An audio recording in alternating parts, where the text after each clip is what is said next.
Just because breastfeeding is natural doesn't mean it's easy. But you don't have to do it alone.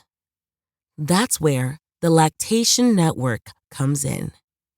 The Lactation Network helps parents at every stage of the breastfeeding journey. Whether you need support resolving feeding issues, choosing the right breast pump, creating a plan for weaning, or anything in between. The Lactation Network is the largest network of licensed breastfeeding experts in the country. They provide in-home, in-office, and telehealth consultations in all 50 states with no out-of-pocket cost. Get the breastfeeding care you deserve with the Lactation Network. Visit tln.care/podcast to schedule your own insurance-covered lactation consultation today. The Podcast Playground. Hooray!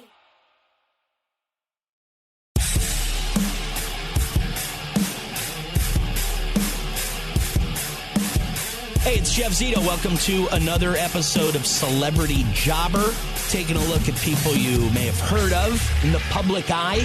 And along with a certain series of events, they got their big break, and now you know them for what they do, who they are. But what if they weren't the big famous radio star that they are today? What would he be doing? I don't even know. We're going to find out right now. My old friend I started off in this business with over 20 years ago in Fort Myers, Florida. He is now the host of the DA Show, nationally syndicated morning show on CBS Sports Radio. Damon Amendolara. Say that 3 times fast. I can, but you probably can't.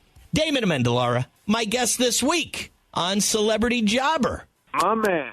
Good to talk to you, brother. No doubt, man. It's been a little while since I talked to you, and it's kind of a funny story. I remember I was fired in this broadcasting business. We get fired from time to time. You've never gotten fired, have you? At the end of my run in Kansas City, it wasn't a firing, but they did not pick up my option on the contract, and so they kind of let me hang out to dry until the end of the deal, and then they said, "Oh, we're not going to renew you. Sorry." Okay. So it wasn't quite a firing, but it was a we're not interested in you anymore. Right. Okay. Well, I've been fired many times. And when you see like ESPN guys, they'll get fired. They'll jump on over to like wrestling.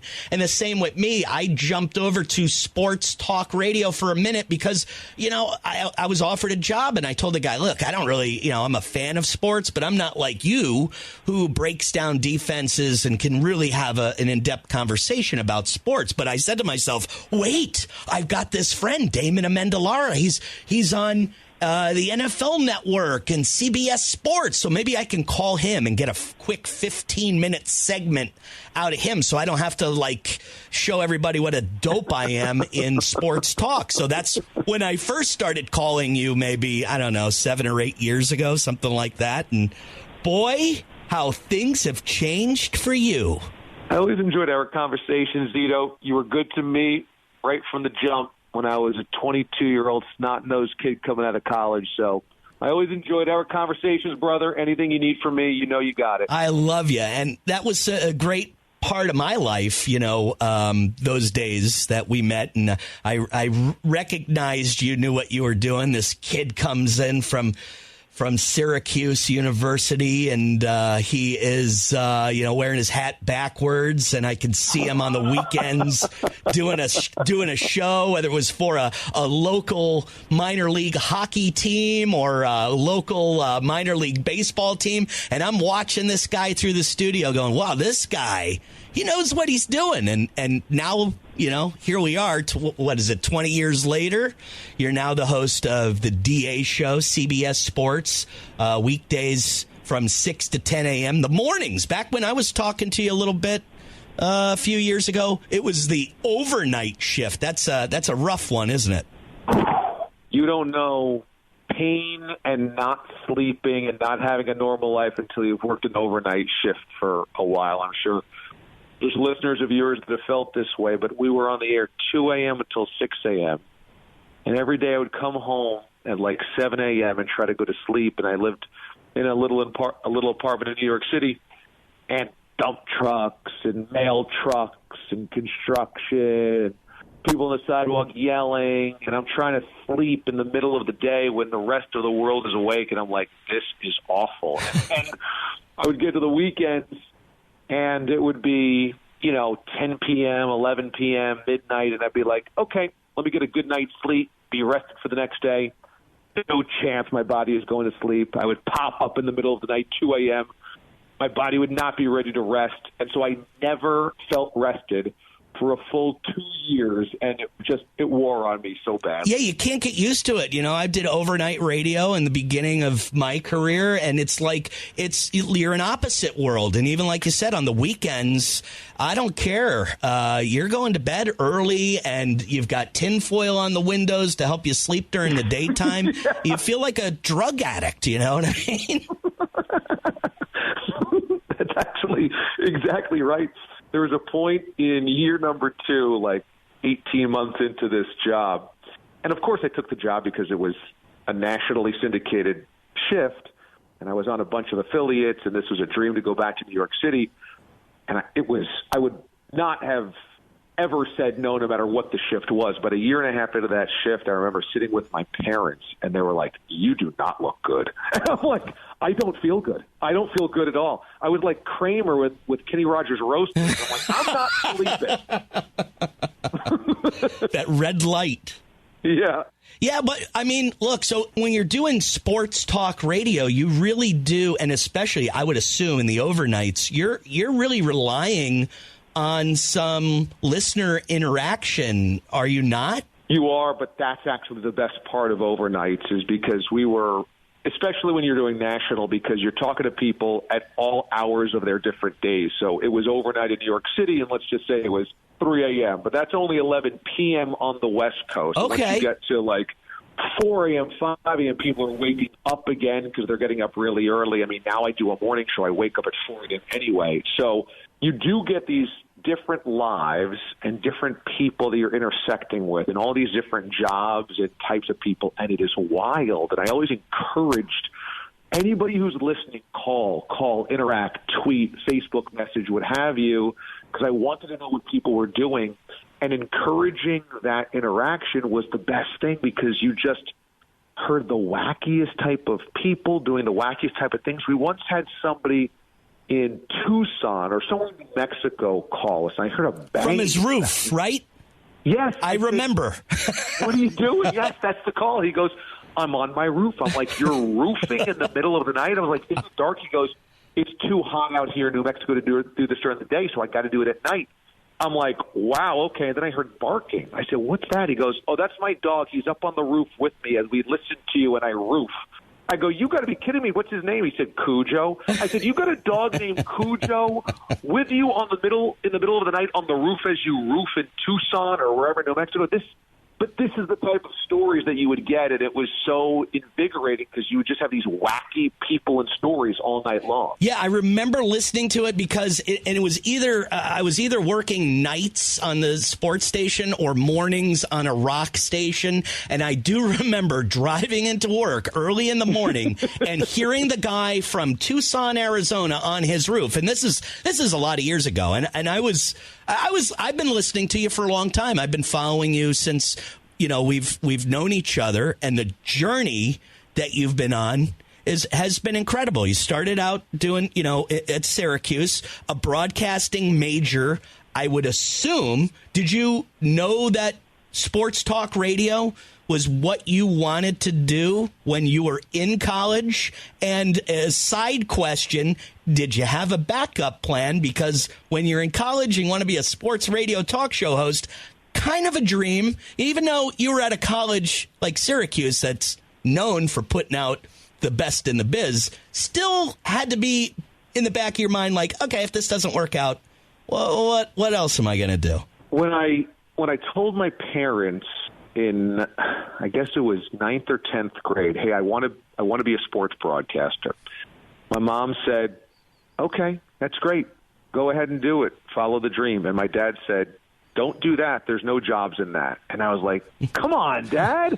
You got to support me. Right. Like, no, I wouldn't do that. I wouldn't do that because I had the bug watching sports growing up and, of course, loving sports and reading Sports Illustrated every single week and watching Sports Center and watching the games and play-by-play guys. I'm like, I want to do that. Was it the play-by-play guys and ESPN, or did you have a certain guy that you were like, I want to be like that guy? My favorite shows ever in sports were the mid-'90s ESPN Sports Centers. Absolutely. With both Dan Patrick and Keith Olbermann. I really loved Craig Kilborn. I loved Rich Eisen.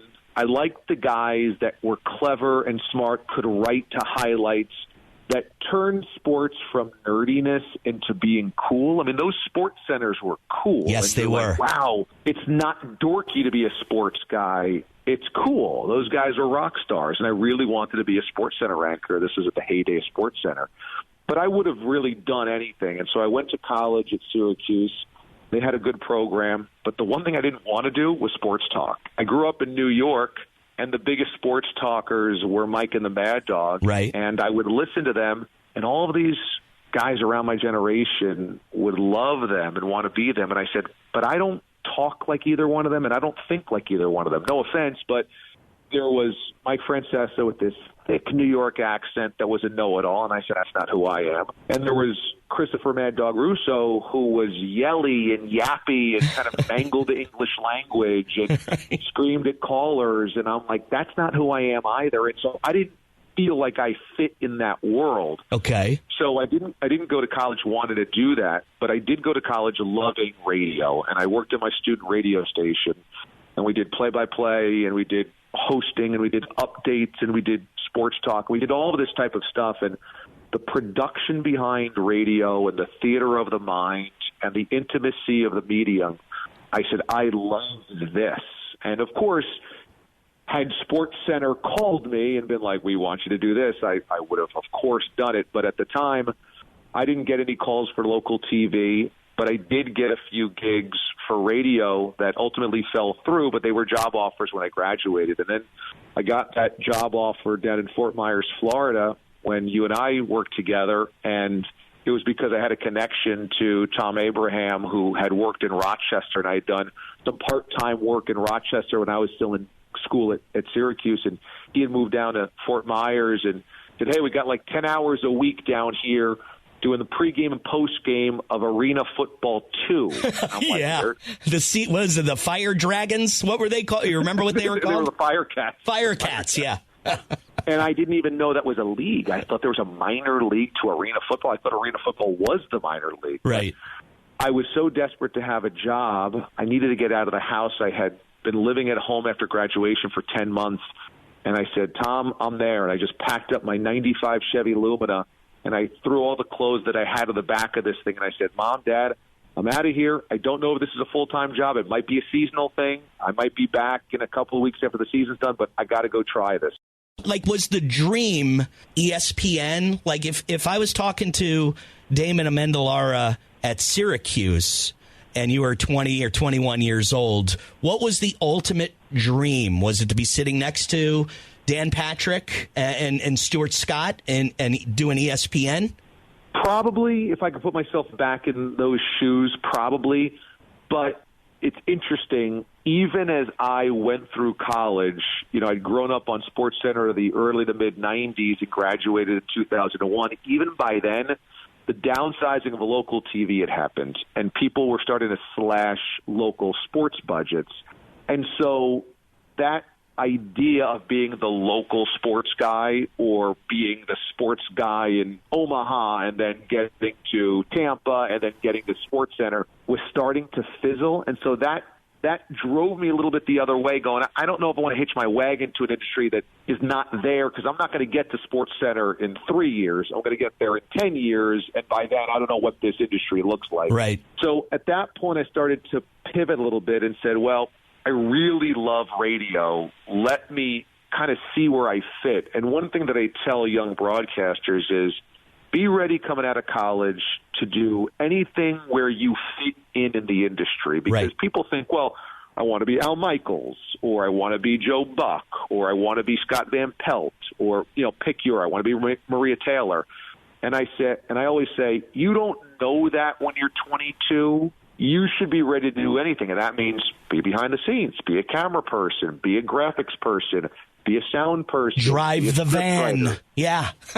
And so that's kind of what I did. I had a resume reel, a demo reel for everything. I had a reel to do sports updates. I did a reel to do sports talk. I had a reel to do sports television, anything, any place that I fit. And so I kind of just kept saying yes until doors opened, and that's how I ended up being in sports talk, because when I went down to Fort Myers and John Ross was the program director down there, they were like, can you do this? Can you do that? Can you run a board? Yes. Can you produce? Yes. Can you do updates? Yes. Can you merge logs? Yes. And that was like making sure commercials fired within network commercial breaks. It was totally off-air stuff. And I just kept saying yes. And the way that it became sports talk was they needed somebody on the air to do a Monday Night Football show. They could sell it. So it was like, can you go to Beef O'Brady's on Monday nights and do an hour before a Monday Night Football broadcast? And I said, yes, sure, I can do that. Hey, can you do the same thing for college football? We can sell that to a local establishment. Yes. Can you do that? And I just started filling in hosting.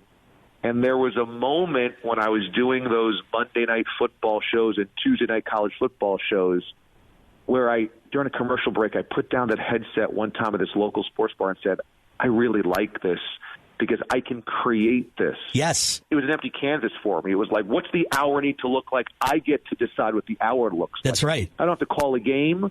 I don't have to decide, what to say. I just get to, whatever is on my mind, I get to do.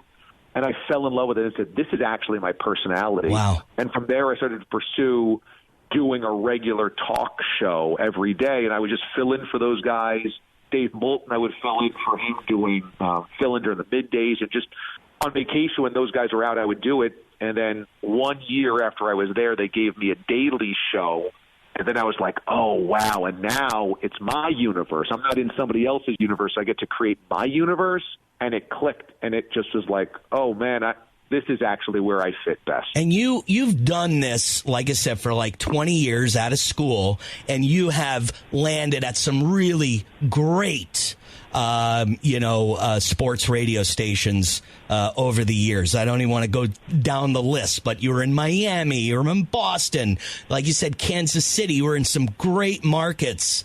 And what do you think, and I don't know if it's the national CBS or maybe one of those other stations, but do you look back during your career and look at a certain series of events that you can say, wow, you know what? This was my big break. Maybe you didn't know it at the time, but what do you consider your big break being? I think I had two chapters of my career that kind of zoomed me forward. When I was in Fort Myers and I was doing my own show day to day, I had a buddy of mine that also graduated right around my time in Syracuse, and he was looking for an update anchor job fresh out of college. And there was a brand new station starting up in Kansas City named 610 Sports.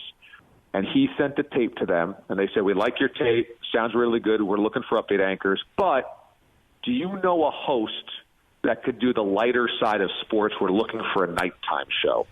So he's like, I think I got the guy. So he emailed me, or called me, and I said, oh, man, I'll send a tape. I was only a year into hosting, a year and a half out of, or getting this first job. I was still raw, but I thought, yeah, that's kind of the show that I do. And I sent the tape. And the consultant that was hiring called me back and said, you know what? You're pretty good at this. Would you like to come to Kansas City? And I was like, yeah. Kansas City, here I come. My own show? Yeah, right. And when I got there, it put me in the big leagues. It was a professional sports town. There were the Chiefs. There were the Royals. I could go and cover a team. Like, I would go to Chiefs practice. I would go to a Royals press conference, and I felt like, okay, I'm in the big leagues. And that kind of pushed me up, understanding what it was like to play with professional sports teams where it really mattered. Like, I would be on the air, and the GM of the Chiefs, Carl Peterson, would call the newsroom and be like, tell DA he's wrong on this story. And I said, boy, this is when you know you're swimming in a different pond. That's right. When professional people are calling you, and it matters what you say. And so that was my first real big jump forward, and that kind of put me on the map with people in the industry. And then my second leap forward was in Boston at 98.5 The Sports Hub.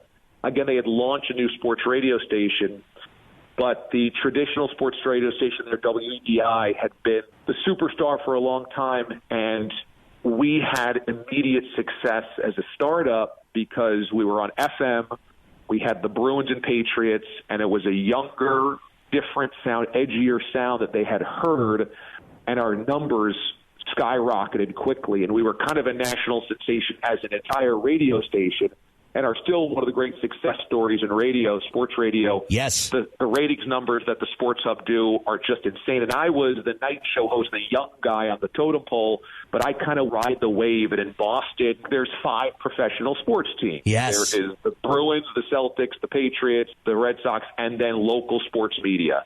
Everybody knows who's on every radio station saying whatever they do, sports television, play-by-play guys, and it's talked about and written about and consumed like a sports team. And I was like, whoa, what I say here is being digested and scrutinized. And my celebrity went up, my notoriety went up, but also the scrutiny went up. And I had to be really careful about how I presented things and who I was. And it was intense because you're just like watched all of the time.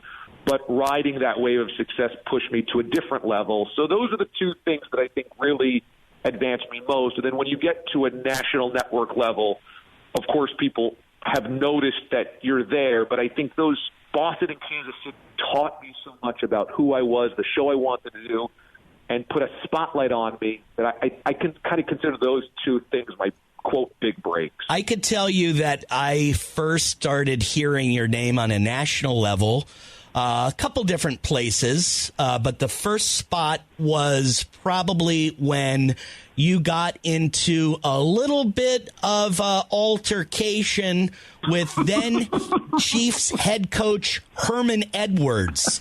And that story kind of broke on a national level. And I'm thinking to myself, this is probably in the mid 2000s, maybe even before 2010. You can correct me on the dates, but I'm going, I know this guy. Herman Edwards is coming after this guy. And I believe there was a physical altercation that happened at a practice. Am I close here? I consider myself a pretty easy guy to like. I never was out to argue with people. I was never out to be a villain.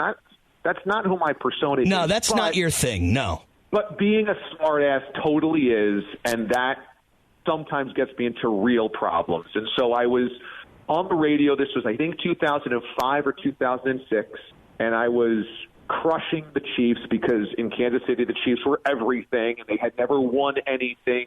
So the town, it was easy to criticize, to poke, and to prod. And I said something about the Chiefs off season, and they were having a bad free agent run or something had happened. And I went to practice that day because when I was working locally, it was a very big priority of mine to be at these practices, podiums, press conference, so that, hey, if I'm going to hold you accountable, you can hold me accountable. I'm there. I'm present. I went to practice one day. Herm Edwards does a pre-practice scrum and a post-practice scrum. And so he's talking to reporters before practice. Everything seems good. I'm there. And before practice, he goes, and some people, they're just lying about what's going on around here. They don't know. And I'm going to point them out after practice and have a talk with them. And I'm thinking to myself, oh, man, I wonder who he's talking about there. Yeah, this is good. And then he's about to go to practice, and he goes, hey, D.A., you going to stick around after practice, right? I go, yeah, I'll be here, Coach. He goes, all right, I want to talk to you, too. And I was thinking, oh, man, so Coach likes the show, or he's heard something funny on the show. Got a one-on-one with the coach. That's great, yeah. Good, yeah, this is good.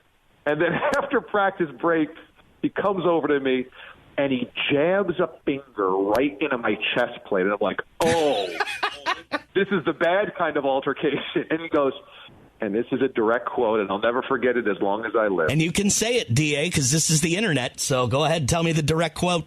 Sticks his forefinger into my chest and goes, if I was your age, I would kick your ass right now. Whoa! Now, note that Herm Edwards might have been 20 years my senior, still is, obviously. So I'm in my third, or maybe mid-20s, late 20s at that point in time. He's probably in his mid to late 50s at that point in time. Okay. So maybe he's 30 years older than I am. And he ran the stairs of Arrowhead every single day. He was in tip-top shape. I think his dad was a Marine. He was in the military. Like, Herm Edwards was a physical specimen. So I'm like, wow, thinking to myself, this 50, 60-year-old guy could kick my ass right now. This guy could, if he wanted to, mangle me right now. And I go, whoa, Herm. Well, what are you talking about? He goes, I was told what you said on the radio today about what's going on with free agents. That is wrong. That's a lie. I'm not weird. I go, whoa. I go, Herm, did you hear the segment? He goes, man, I don't got time for that stuff. I go, well, what are you blaming me for? Well, I was told this. I was told that. And this is a sign of the times. I go, I will burn a CD of the show this morning for you to listen to on your way to work. I go, that's not the way it went down.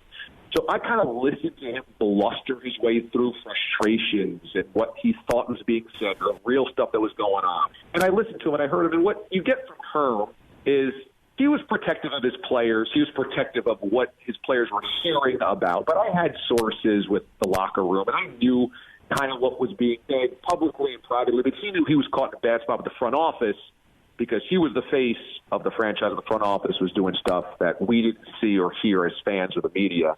So he kind of had to unload on me. But it was a moment where I'm like, man, this guy is going to kick my ass. And, of course, because it was after a press conference or after a practice, all of the media is there, and they're watching him scream at me, undress me verbally in the middle of the practice field, so the cameras are rolling. Next day in the newspaper, Herm Edwards gets into it with a local sports talk host. It's on TV. They're running the clip, and all you see, because you can't hear it, jabbing his finger in my chest. And I like back away, go, oh, my God.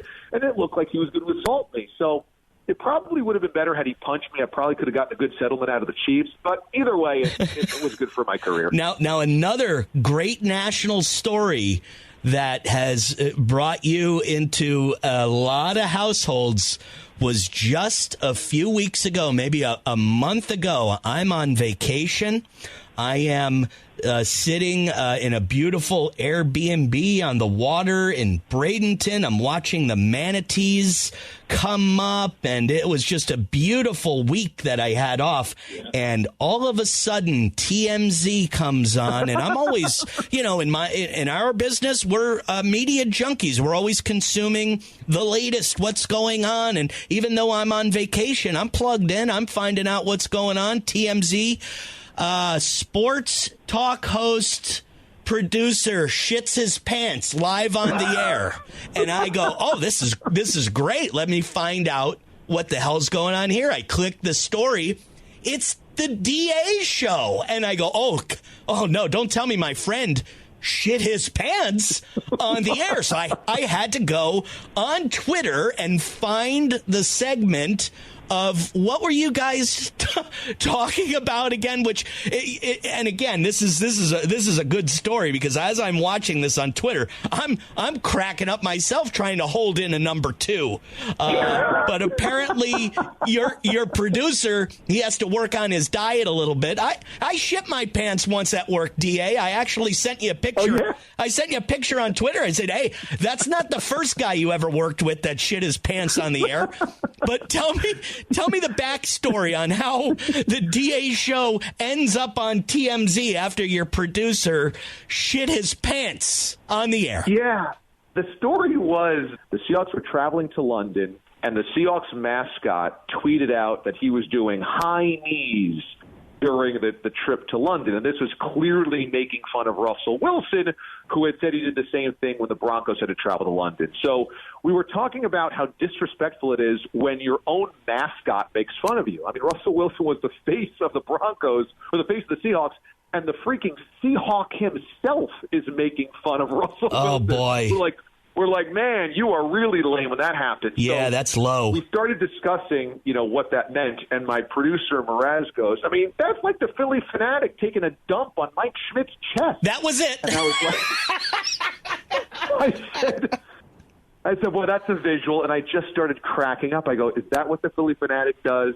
And we started going through this run like, oh, yeah, so the Philly Fanatic walks over to Bobby Cox and just takes a dump on his chest. Is that what you think the Philly Fanatic does? So we started going down this road. And the crescendo kept building because every time we said dump on his chest, as you know, you can't say that on the radio, the engineer would have to dump it. And so every time I said it was becoming funnier and funnier, and we were trying to dance around a little bit. And then the last time I said, it again, like, oh, yeah, here comes the Philly Fanatic, and there's Dale Murphy, poor Dale Murphy. And the Philly Fanatic just took a dump on his chest. And my board op slams his finger down and goes, you can't say that. And Mraz just loses it. And Mraz falls down to one knee, laughing so loud that he ends up actually crapping his pants. He gets up and he's like, I went in my pants. We're like, what? I went in my pants. And then he shuffles out to the hallway. And we're laughing like, come on, man. How is that even possible? And sure enough, he comes back to the bathroom.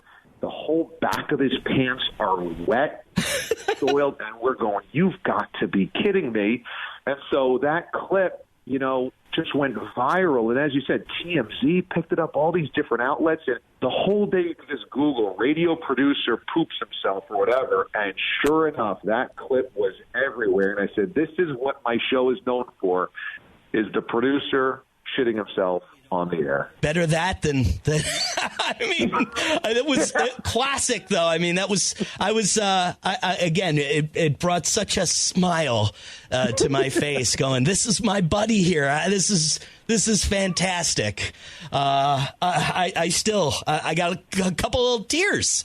Anytime you mention about taking a dump on someone's chest, I mean, that's funny. That's funny any way you want to look at it. DA, what do you think, man? Do you ever think if you weren't the rich and famous sports radio talk show host that you are today, do you ever think what you might have been doing? Was there ever a backup plan? Like, did your old man ever talk to you when you were younger? Because he seemed like he was kind of discouraging you, because this is a tough job. I mean, look, well, finally, if we're still doing this 20 years after we were in our 20s, we've made it to a certain level of success in this business, right? But that doesn't happen to a lot of people, especially this day and age, for a number of reasons. But did your old man ever tell you, like, hey, man, reach for the stars, but what else? What's your backup plan? Did you have one? And how close were you to ever trying to pursue your backup?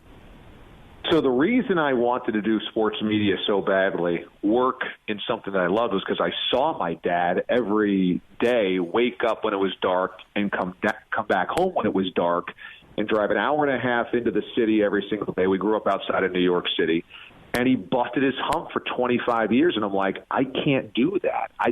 That's not going to be me, because while he did his job and never complained, I knew that he didn't love his job. He wasn't inspired by his job. And I said, I can't do that, Dad.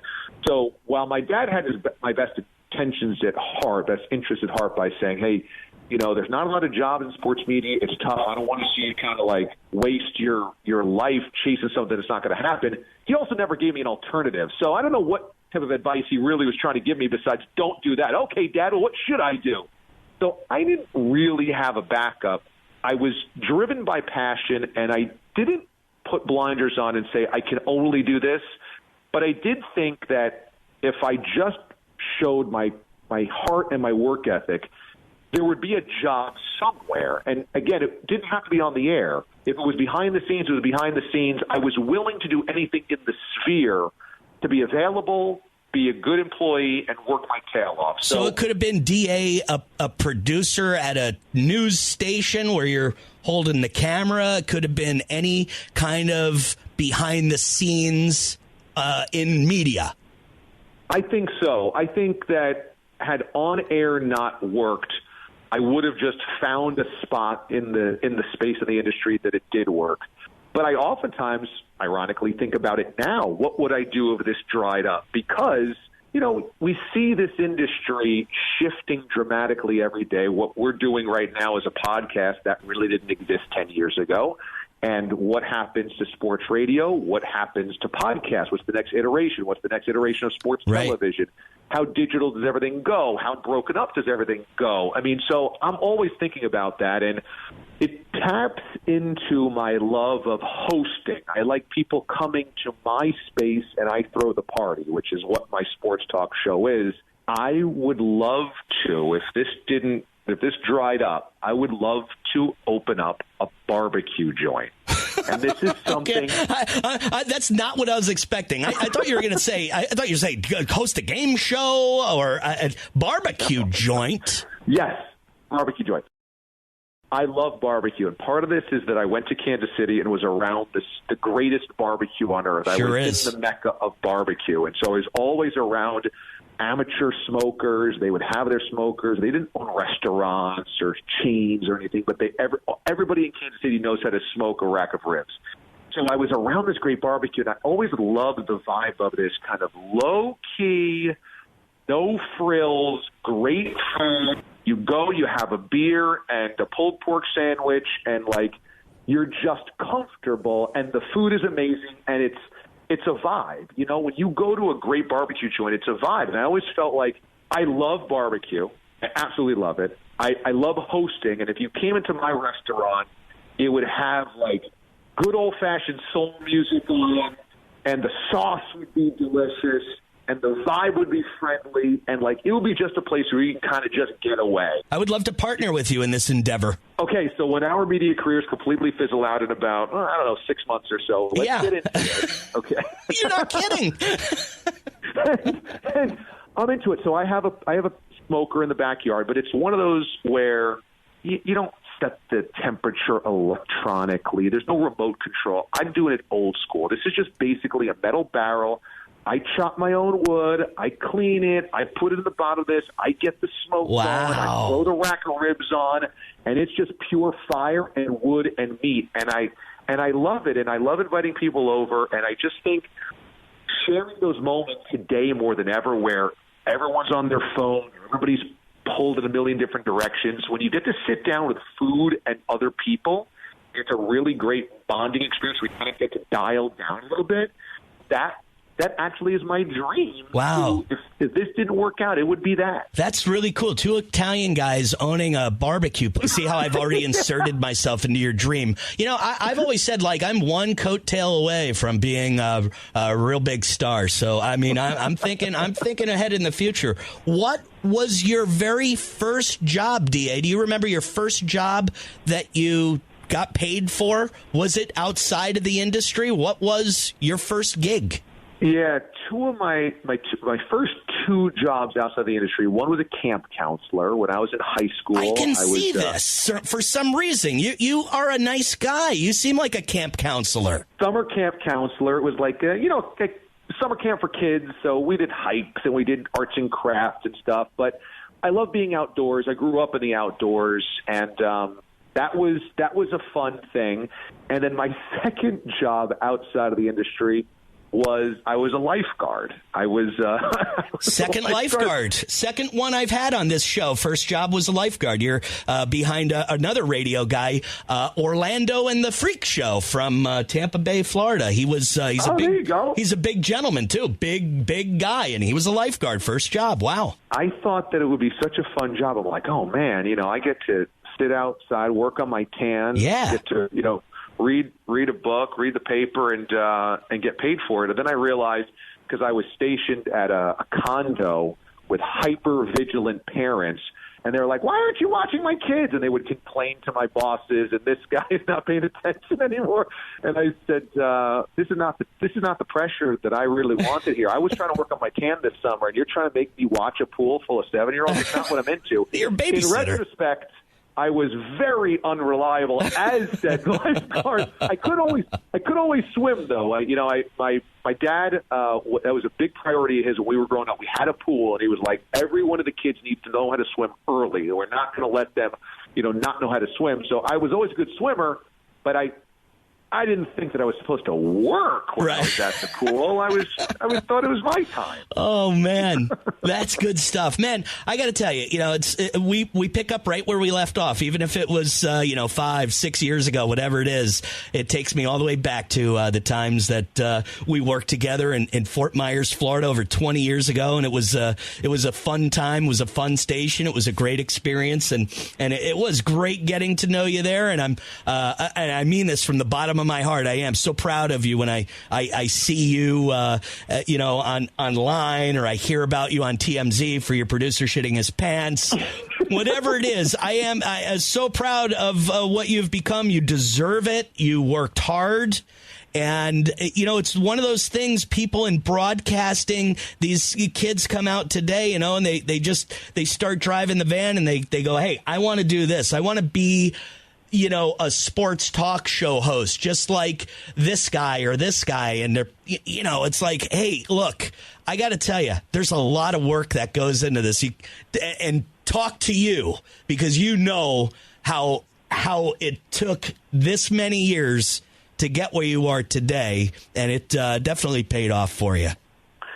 Well, I really appreciate the sentiments, man. And they're right back at you. And it's funny because today's media culture and internet culture is like instant influencer, make money right now, draw followers. It's not the way it works. Channel. That's right. And that's it's so misleading, because there is so many steps to doing this, and I don't think you ever really get to skip the line.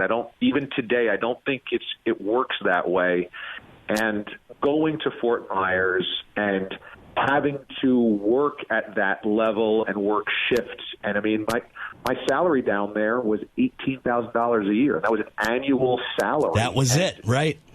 It was like you got to figure out whether this is your career, and you got to do it on a shoestring budget, and you've got to grind, and there's every step of the way that you got to go. And that grounds you and levels you and humbles you and makes you learn at a really intense level.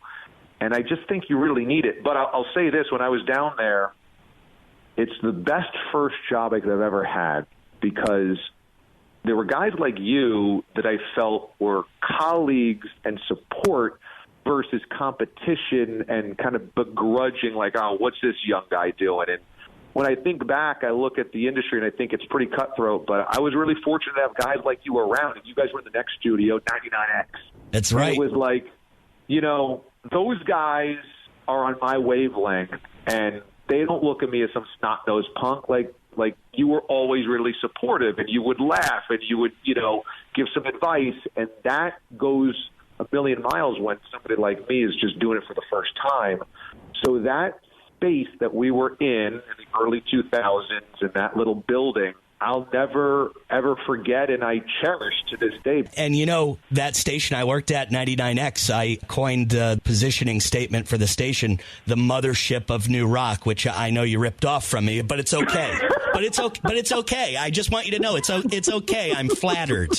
Well, I am a huge Parliament Funkadelic fan, and that's a Parliament thing, landing the mothership and everybody partying in a Hey, bro, I'm from Plainfield, New Jersey. I'm from the home of P-Funk, so that's why I'm with you. So we were on the same wavelength, and I always thought, the mothership is such a cool metaphor for doing what we do, which is kind of like the theater of the mind and inviting everybody aboard. The DA show, it's weekday mornings, 6 to 10 a.m. on CBS Sports Radio. Syndicated, and I don't want to say how many different markets, but this guy, he's it. Damon Amendolara. Not a lot of people can say it, but I can, because I've learned how to say it for 20-something years. Damon Amendolara, DA. That's what the gringos call him, and that's what he's known as now. And again, so proud of you. Thanks for chopping it up with me. And until we talk again, which I promise won't be 6 or 7 years, unless that's what you want, and we'll get back at this again and maybe talk about our barbecue business. I'll see you in a few months. We got to put the down payment on our barbecue joint. I got a few bucks in savings. I'm ready for you. All right, okay. DA, thanks, buddy. I really appreciate it. Anytime, Zito. There you go. This guy, once again, top of his game. He was a lifeguard. He was a camp counselor, which I can totally see because he is such a nice guy. Didn't really have a backup plan. He knew by going to Syracuse, it's a big broadcasting school. So by going there, he kind of knew his direction. Was he going to be on ESPN? Was he going to be a famous sports talk show host, all throughout the country? Yeah, you know what? That's kind of a big dream to have. Maybe work in the, background, in production. Where you're not the guy out front. And there's a lot of great people that work in this industry. You just don't know who they are, what their names are. DA could have been one of those guys, but he was going to be in this business, that's for sure. And I could tell when he was a 21, 22-year-old kid, when I'd walk in there to the station on the weekends, his hat's on backwards, he's standing up and he's yelling about this or that. I go, wow, this kid right here, I have a feeling you're going to know who he is. And you do. Damon Amendolara, our guest this week on Celebrity Jobber. Oh, that was a good one, man. Brought me back a little bit. Oh, I forgot to mention, we used to call, we had a nickname for DA. And his nickname was Sweetness. And if I would have brought that up to him, oh my God, he would have cracked up. He's cracking up right now. Listening, I guarantee you. We used to call him Sweetness, not because of any type of lifestyle he had, or had nothing to do with Walter Payton, but he was a fan of this specific song that we played from a band called Jimmy Eat World, and I don't know what happened. We just started calling DA Sweetness, and he started responding to it after a while. So I wanted to get you inside on that one. Thanks for listening. Don't forget to download, subscribe, rate me on Apple Podcasts. But, make it a nice rating, okay? If you're going to trash me and say that this podcast sucks, I'd rather you just don't rate me, okay? Just skip it. Oh, boy, I opened a can of worms for that. I guarantee I should have just kept my mouth shut there. Anyway, thanks again for listening. Another episode of Celebrity Jobber is in the books. Until next time, I'm Jeff Zito.